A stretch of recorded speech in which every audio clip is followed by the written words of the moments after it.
and Lagos Nigerian Maritime University, and many others.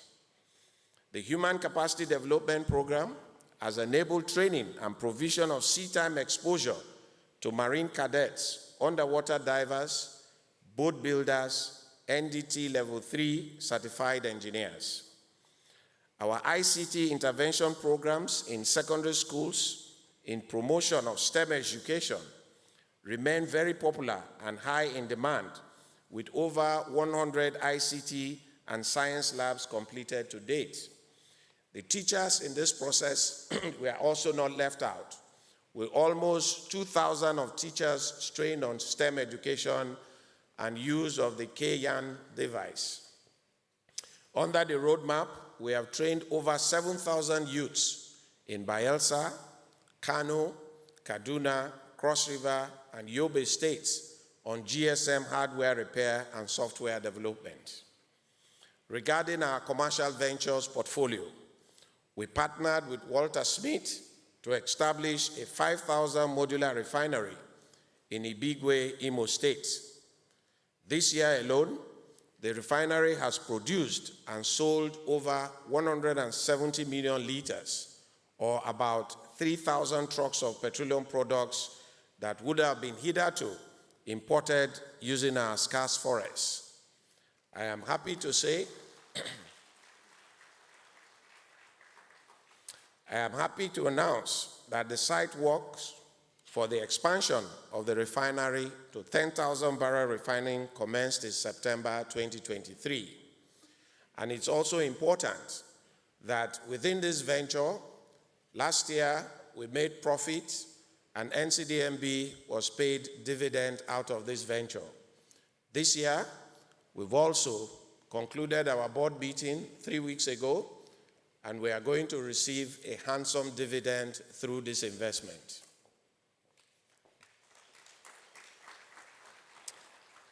The 3 other modular refineries are being progressed to completion and startup. Yesterday, I was listening to a TV program where somebody who claimed to understand refining was trying to define modular refinery. As far as this is concerned, modular refinery is very specific. But the word modular means the refinery will continuously expand. Excuse me.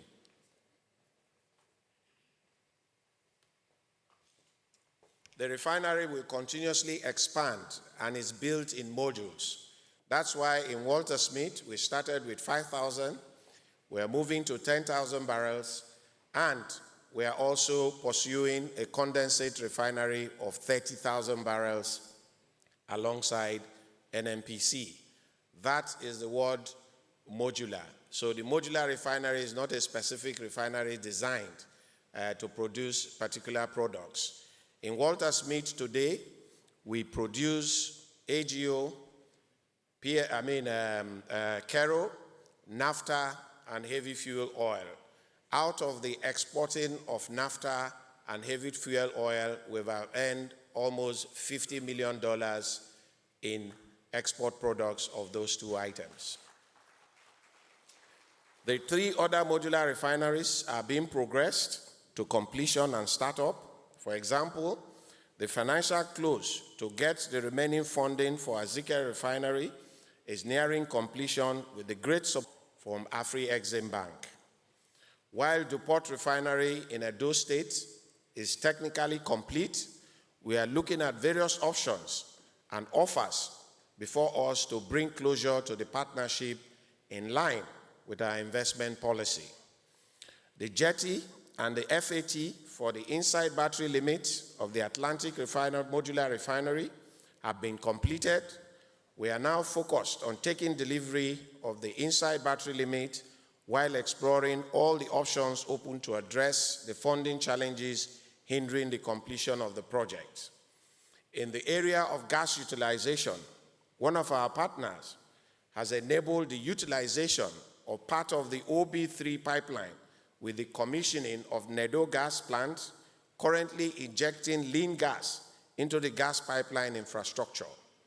The partnership has also opened export outlets for other gas operators within the Kwale axis thus eliminating the need for gas flaring. Under our partnership with local businesses include butane energy for LPG storage and distribution in 10 northern states of the Federation. 2 of those, one of it has been commissioned in Katsina, and first quarter next year, we hope to commission the one in Kaduna and Kano. Bruno for the production of base oil, a Rascon loop oil blending plant, and Transel for construction of LPG terminal and 5,000 metric ton storage capacity.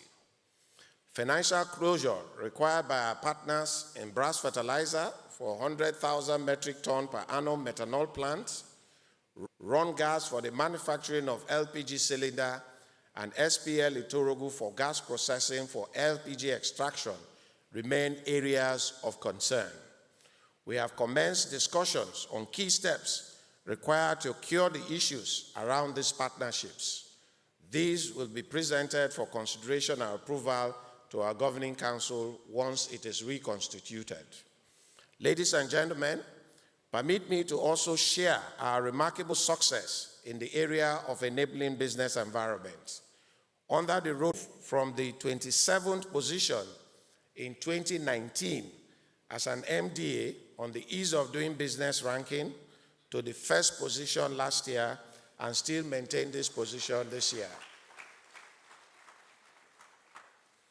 The board completed, commissioned, and commenced utilization of its iconic new headquarters building, the Nigerian Content Tower, which is also housing the 10,000-seater auditorium, a 4-level car park, and inclusion to that is a 10 megawatts power plant that supplies power to these facilities, including the Bayelsa state government.